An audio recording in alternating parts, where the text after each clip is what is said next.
They told you life is a race, that you must fight for survival, that one day everything ends, and you accepted it. But what if that's the biggest illusion of all? You are not just flesh, not just memories, not a brief flicker in time. You are infinite.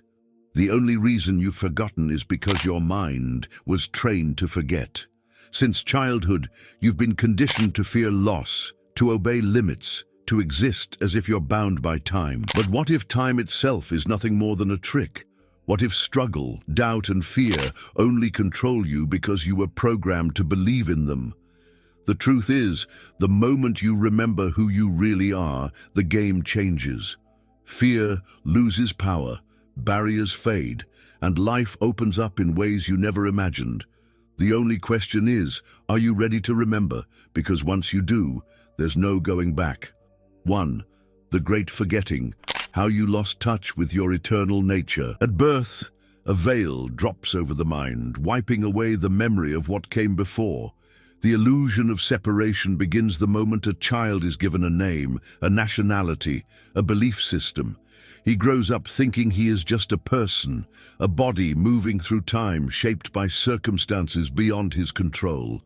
But beneath that conditioning, something ancient whispers, an awareness that he is more than flesh and thought. Every so often he feels it in moments of silence, in the deep gaze of a stranger, or when life itself seems to be playing a trick on him. Society doesn't help. From the first steps, he's taught to chase approval, accumulate possessions, and believe only in what his senses confirm. Schools fill his head with knowledge, but leave out the most crucial lesson, who he really is. He's told to be realistic, which is code for stay asleep. Even religion, which claims to hold spiritual truth, often binds him to fear rather than freeing him. Yet in rare moments, perhaps in a dream, a déjà vu, or a sudden knowing, he glimpses that he is not just a character in this story. He is the awareness behind it. The forgetfulness isn't accidental, it's part of the experience. Like an actor who loses himself in a role, he had to forget his nature to play this game fully. But the clues are everywhere. Why does he sometimes feel nostalgia for something he can't name? Why do certain places or people feel strangely familiar? Why does he long for something beyond this world, even when everything seems fine? The truth has never left him. It's just buried beneath layers of noise, and once he starts questioning, the cracks in the illusion begin to show. Somewhere along the way, he starts to remember, maybe through a book that shakes his worldview, a deep meditation, or a near-death experience that strips away all pretense. The mind resists, clinging to its old identity, but the feeling is undeniable. He is not just a man with a past and a future. He is something eternal, observing this fleeting moment from beyond time. But if he is eternal, then what is death really? And why has he been taught to fear it? 2. The illusion of death. Why fear of the end is the ultimate trick. Death has been sold as the great ending, the final curtain call where everything just stops. But who told him that? Was it life itself? Or was it fear speaking through generations of conditioning? He's been programmed to see death as a tragedy, an escape or a punishment, but never as what it really is, a transition. The body may wither, the mind may fade, but awareness, it doesn't go anywhere. It simply shifts, like stepping from one room to another. The problem is, he's been so identified with his temporary form that he can't imagine existing without it. Think about dreams. Every night he enters a different reality, plays a different role, and then wakes up realizing it was all an illusion. Death is no different.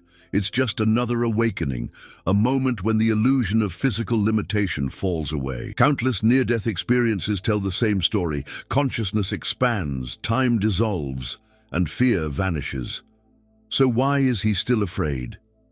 Because he's been trained to be. Society thrives on that fear, using it to control, to sell, to keep him small. But what if he dared to see through the lie? The ones who've truly lived weren't afraid of death. They embraced it, knowing it couldn't touch their real nature. Ancient mystics, warriors, and sages all spoke of the same truth. To live fully, he must die before he dies.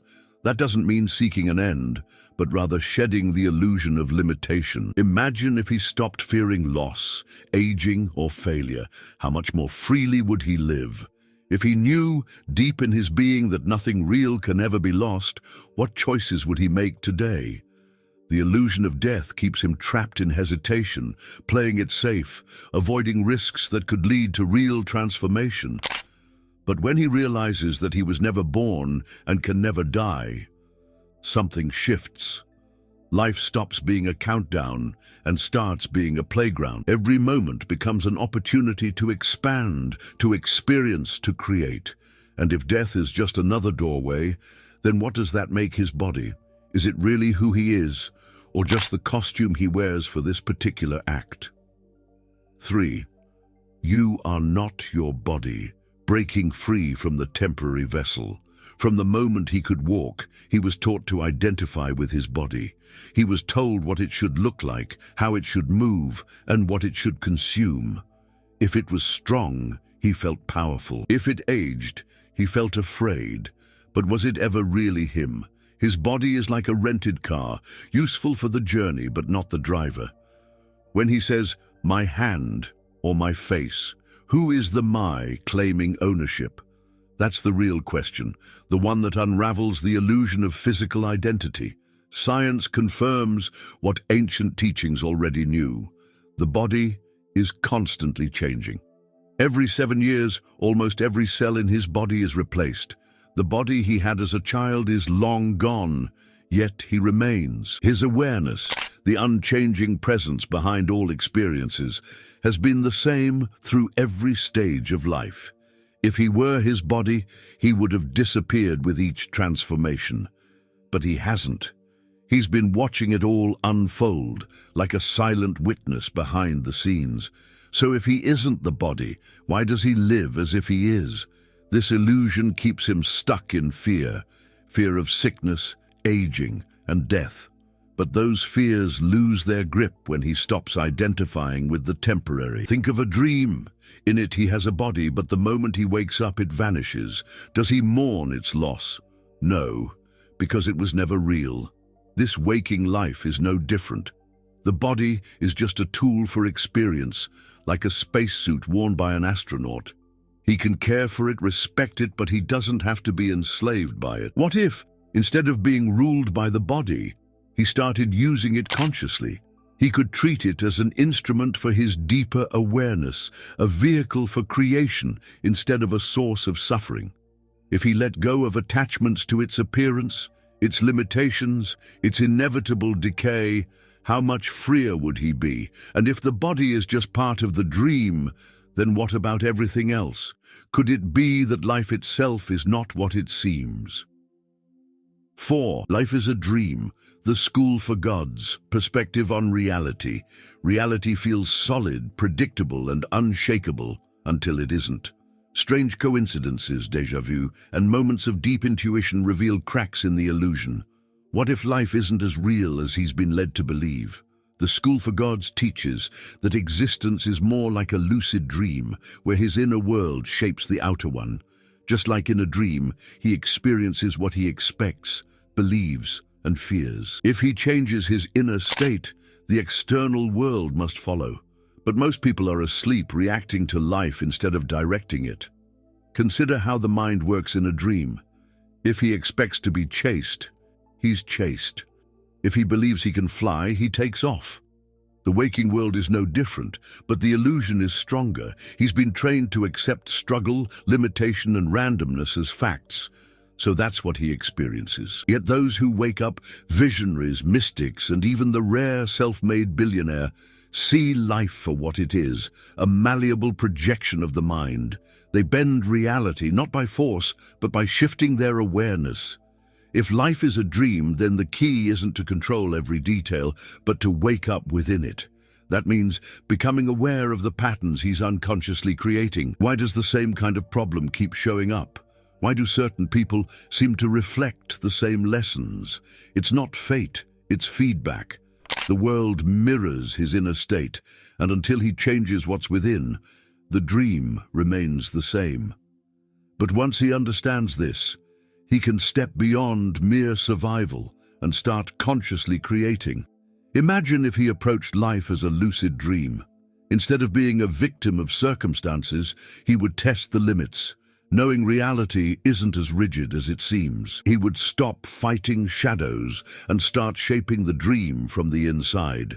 And if his subconscious mind is the architect of this illusion, then wouldn't it make sense to reprogram it, to rewrite the beliefs keeping him trapped? 5.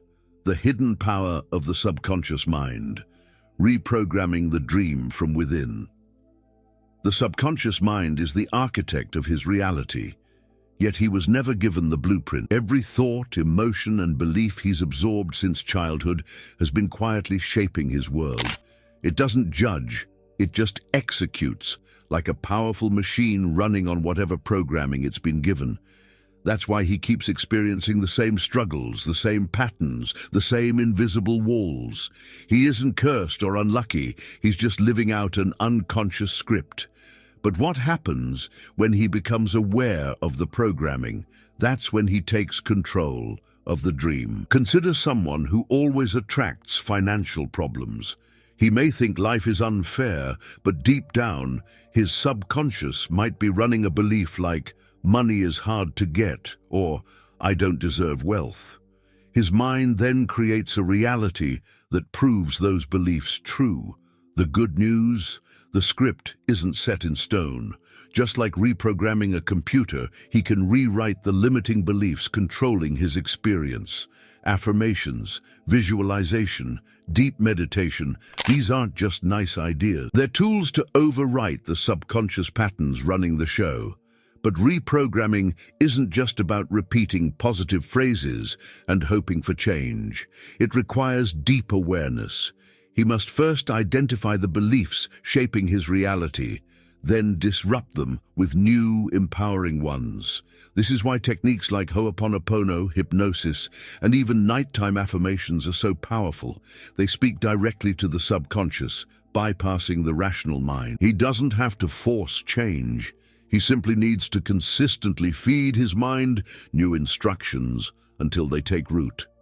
And once they do, the dream of his life begins to shift.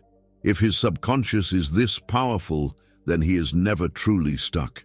Any area of life that feels like a dead end is simply a reflection of outdated programming.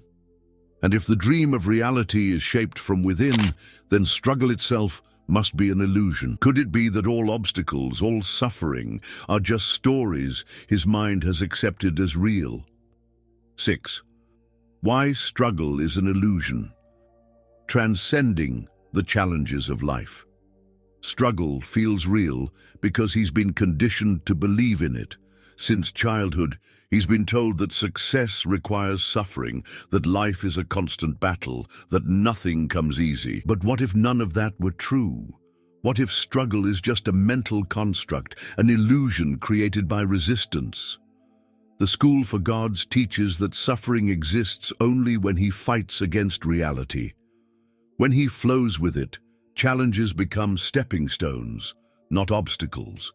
He was never meant to suffer. He was meant to create, to expand, to experience life without unnecessary resistance. Think about the moments when everything just worked out, when opportunities appeared effortlessly, when he felt in sync with life.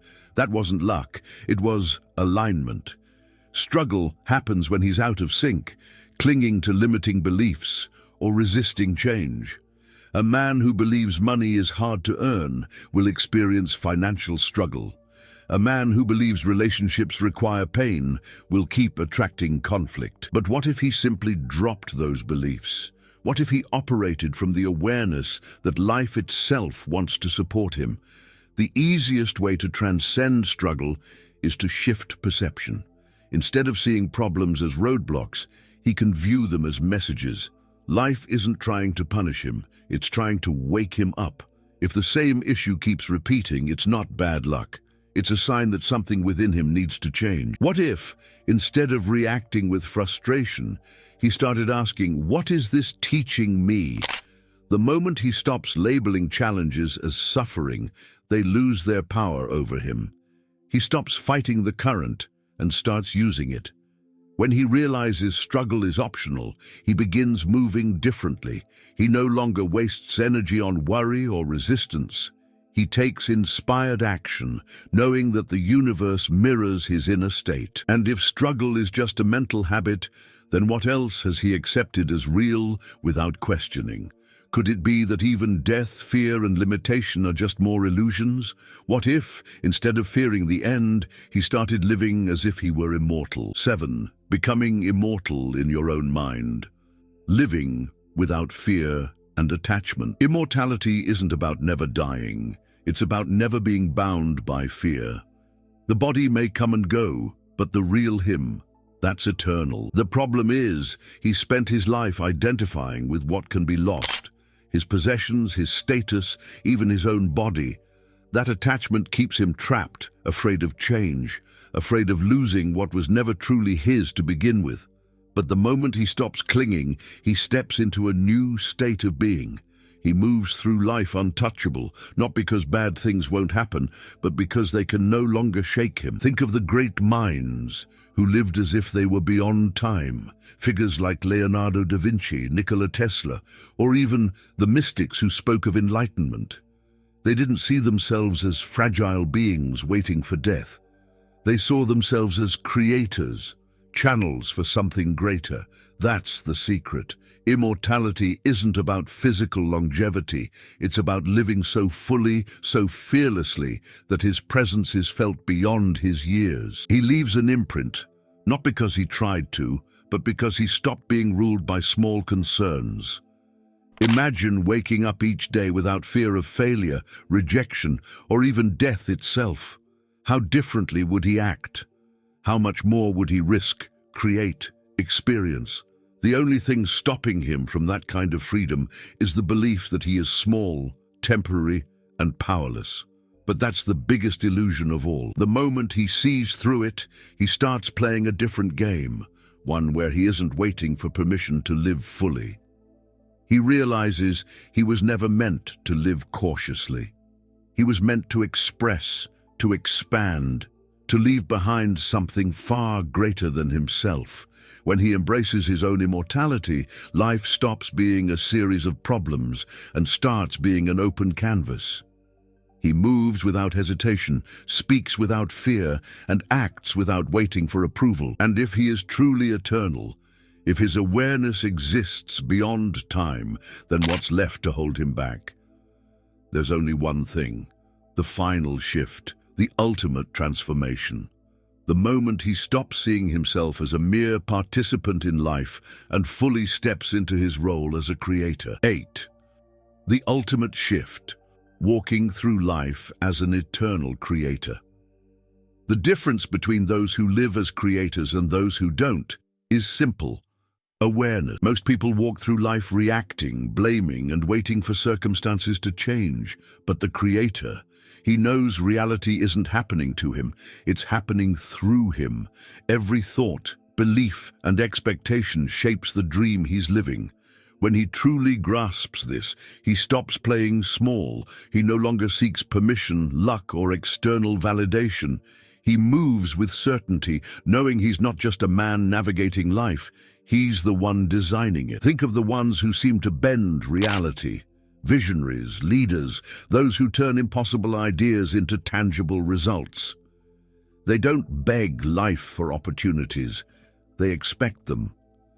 They operate from a deep knowing that the world is a reflection of their inner state. If he adopts that same mindset, everything shifts. Instead of asking, "Can I do this?" he starts asking, "How do I create this?" The victim mindset fades, and in its place, a powerful, unstoppable force emerges. He no longer doubts. He decides. The key isn't just thinking differently, it's embodying it. He must act as if he already is the person he wants to become. Every decision, every step, every moment must align with the awareness that he is not limited, not waiting, not powerless. He starts speaking with conviction, moving with purpose, and trusting himself in a way he never has before. The illusion of struggle fades, the fear of failure disappears, and in its place, a new kind of energy takes over, one that magnetizes the exact experiences, people, and opportunities he needs. When he finally steps into his role as the creator, life stops being unpredictable. It becomes a dance, a game, a masterpiece of his own making. He's no longer bound by old stories, past fears, or false limitations. He wakes up every day knowing he is here to create, not to survive. And if he has always been the architect of his reality, then why not build something extraordinary? After all, he was never just a participant in this dream. He was the dreamer all along. If you want to elevate your vibrations and manifest with more ease, I have prepared something special for you. Click the link in the first pinned comment and join us in the journey of awakening your inner mage.